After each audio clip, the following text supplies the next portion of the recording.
Here's what I want you to do. I want you to clearly visualize what it is in your life that you currently lack. What is it? What is the thing that's missing? Is it money? Is it friendship? Is it love, acceptance, approval, status? A vague sense of being successful and self-actualized? Whatever it may be for you, I want you to clearly see it in your mind's eye, and I want you to picture yourself achieving it. And don't just see it, I want you to fully experience what it would be like to finally release those feelings of anguish, inadequacy, worthlessness, shame, drive, pain, and frustration that have motivated you for so many years to pursue these aspirations of yours. And I want you to vividly experience how it would feel like to have all those negative emotions replaced by relief, joy, relaxation, pride, and exuberant happiness. Are you there? Can you feel it? Now let me ask you this. What now? Like really, what happens now? Where do you go from there? Do you just live happily ever after? Or, if you're being honest with yourself, are you just going to find the next objective to obsess and strategize over and stay on this endless loop where you're constantly chasing happiness in the future, only for you to end up regretful and resentful in your final days of life, left with this lingering feeling that you never truly gave yourself permission to live?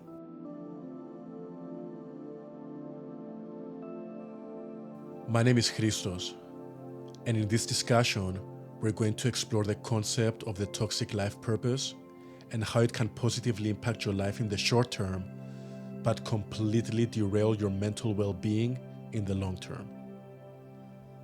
Additionally, we're going to explore an alternative perspective that one may operate under in pursuit of their purpose that is healthier both physically and mentally, as well as promote longevity in one's life.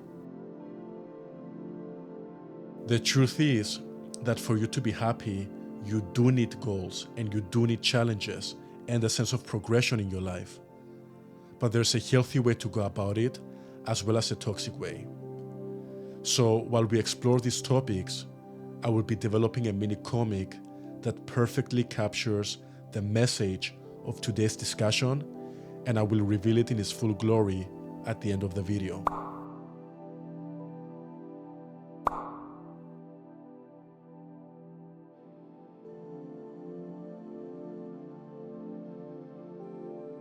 The moment you tell yourself that you're somehow lacking in inherent value and that the only way to finally be complete is by obtaining something external, in that very moment, you have created a toxic relationship with yourself and with your goals.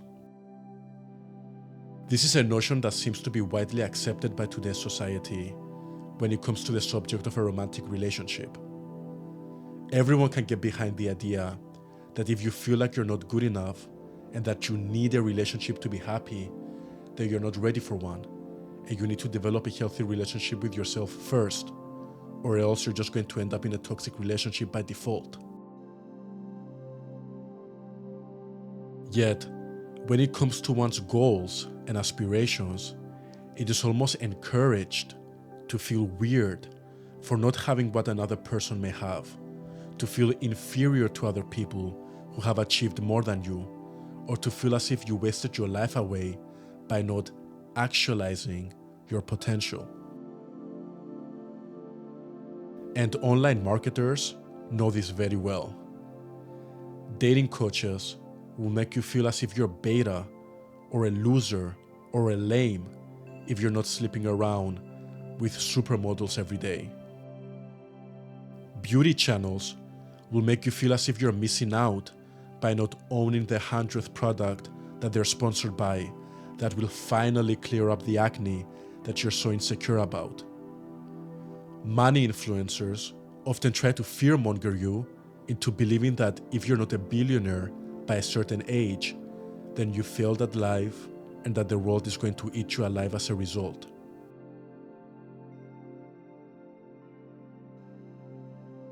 It's all founded on fear and insecurity. We feel like we need those things to finally be worthwhile. We need to be somebody. We need $1 million in the bank. We need a high quantity or quality of partner. We need to be respected. And we become so obsessed and busy chasing all these false objects of happiness that we emotionally torture ourselves whenever our body needs rest or whenever we are not reaching whatever arbitrary standard that we or our online guru or parent has set for us. We refuse to enjoy life, to be happy, to feel content, because we fear that if we experience true joy in the present moment, we might not feel motivated to pursue our desires. And so we beat ourselves down, we consume content that reinforces a grinding to the bone mentality. It reinforces the idea that we can always be better, that we can always improve, that we're never enough, that there's more to be done, there's more to achieve, there's more to gain. And the immense insecurity that we experience as a result can almost mutate to a form of narcissism once we start doing the work.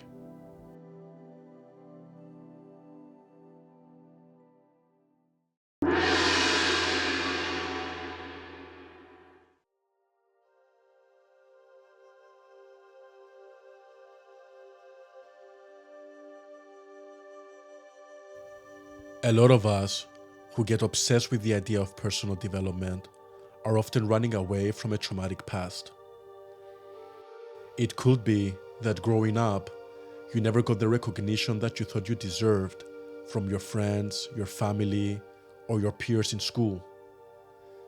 People would perhaps bully you or make you feel inferior or unattractive.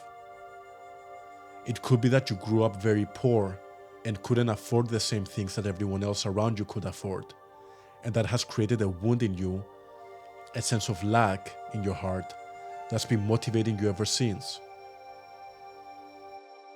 Unfortunately for some of us, it could have been a far worse experience than the previous examples, such as emotional or mental abuse or neglect by someone close to us. Those experiences can create a lack of self-worth, self-love, and lack of self-respect, which can actually serve as a strong form of motivation to get into our personal development journey. Because we have so much to prove to ourselves and to the people who have wronged us or looked down on us, we get so disciplined. We read all the books, we hit the gym, we optimize our social skills, we eat healthier, we develop skills, learn about money, and we aggressively work to become exceptional in all these areas as a way to compensate for our lack of self-worth. So of course, when you're obsessively working on something, you naturally start to see results. You get bigger in the gym, you start making more money, you start dating higher quality people and living a life that on the outside seems very impressive. This is how the toxic life purpose can actually benefit us in the short term, because it gets us moving, it gets us active. But the benefits end there, because the root cause for you embarking on this journey in the first place is based on how others have mistreated you in the past. And since you never truly dealt with that trauma, your lingering insecurities from those experiences start to mutate into a form of narcissism. You develop this weird sense of superiority to others who are not as obsessed with this aspect of their lives as you are, as a way to compensate for the insecurities you accumulated from the way you've been treated in the past. But it doesn't work, and it never will. It's like putting a band-aid over an open wound. You might feel like you are more confident because you have become more competent on the surface. But in reality, you're more fragile than ever. Every action that you've taken to improve yourself was built on the foundation that you're not good enough. And thus, every decision and action that you've taken serves the purpose to prove something to yourself and lord over other people. Your entire character is based on overcompensation. And you know this because if you stop doing the things that you're doing, or you come across people who are doing better than you, or who don't respect or realize your quote value unquote, then those old feelings of inferiority and frustration and pain bubble back up. They're still there, running you underneath the surface, telling you that you're not good enough, that you're not doing enough, and demanding that you continue to prove yourself worthy to exist. And as long as the root cause of all your behavior stems from such a faulty foundation, then you're never going to truly actualize yourself and find happiness, because you don't even know what it is and what it is that you truly desire and what it would really take to get you to that point. You're disconnected from your higher self. You're not acting out of genuine passion and love. You're acting out of fear. Fear that you might prove your negative self-perception right, that you might disappoint your parents or your peers, that you might go back to that weak, pathetic version of yourself that you're fighting so desperately to keep at arm's length. And it won't end once you attract your dream partner. It won't end when you make more money or build that business or achieve that next milestone. That's a lie that your wound is telling you to keep you going, to keep you running from the pain that drives you, because facing that pain, facing your underlying feelings of worthlessness and inadequacy is too painful. It's too overwhelming. So it keeps telling you to look forward, to keep achieving, to keep earning your worth, anything other than facing the monster within you. You might be thinking to yourself that everything stated in today's discussion is a necessary evil to being ambitious. You might believe that the self-loathing and the constant feeling of not being good enough is the only way to keep you moving forward to greatness. You might believe that your drive needs your trauma as fuel. And you know what? That's okay. It's okay that you think this way, because it has gotten you to where you currently are. However, just as a thought experiment, could we envision a different reality? Could we envision a reality where you're equally, if not more ambitious than you currently are, more disciplined, more productive, yet not shackled by the pain you've experienced in the past?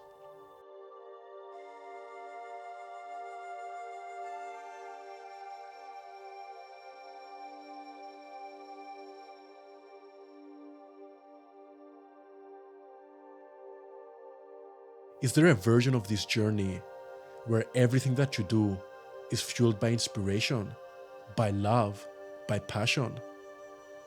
Do you believe such a reality can exist? If the answer is no, then let me give you an example from your own life that might hint that it might exist. At some point in any child's development, they enter a stage where they are greatly engaged by games. It could be tabletop games, video games, or even physical games. Most children have gone through this playful stage, and odds are, so have you. I'm going to use the example of video games moving forward, but I want you to think back to your life and adapt the following example to your own life. Perhaps, instead of video games, you loved playing Uno with your friends, or maybe you enjoyed going outside and playing football or skateboarding. Use whatever game occupied your time as a child and adapt it to the following example. If you grew up playing video games, especially single-player video games, you probably spend a lot of hours investing in that one hobby. You might have had the experience of even going sleepless nights grinding for upgrades and gears on your favorite RPG, or completing the final levels of a story-centric game that you were deeply invested in. In the process of completing the video games, you would often fail, reach frustrating obstacles or setbacks, yet you kept going until you figured out a way to move past it and excitedly progress further in the game. You were not motivated by your ego or by pain, but merely by inspiration. You were inspired by the game's story, the game's mechanics, and that naturally propelled you to get better at it and even obtain mastery of it. You didn't beat yourself up when your character was defeated or when things didn't go your way. You just respawned and tried again, without ever doubting yourself or creating an elaborate story about what the previous failure says about you, your capabilities, and your self-worth. You understood that the entire experience was designed in such a way where you could win only if you did the right thing, despite any setbacks.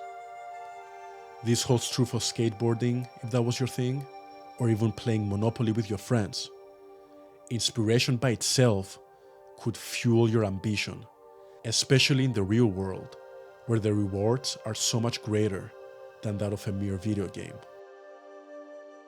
The problem is that so many of us get so invested in our character and our story that we forget that we live in a real-world sandbox video game where everything is possible and anything can be achieved if the correct action is taken.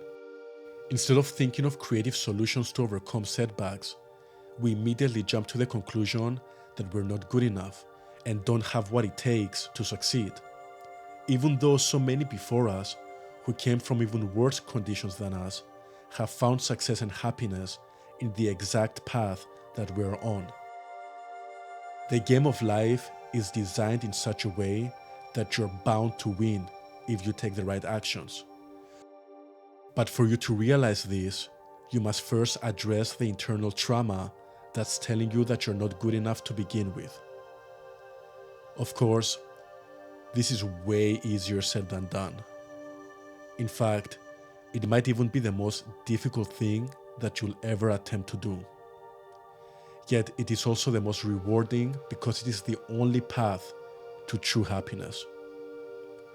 The only way to discover your true calling in life, one that truly inspires you, brings the best out of you, fulfills you, and actualizes you, is by letting go of all the fear, anxiety, frustration, and worthlessness. It is by developing a healthy, loving relationship with yourself.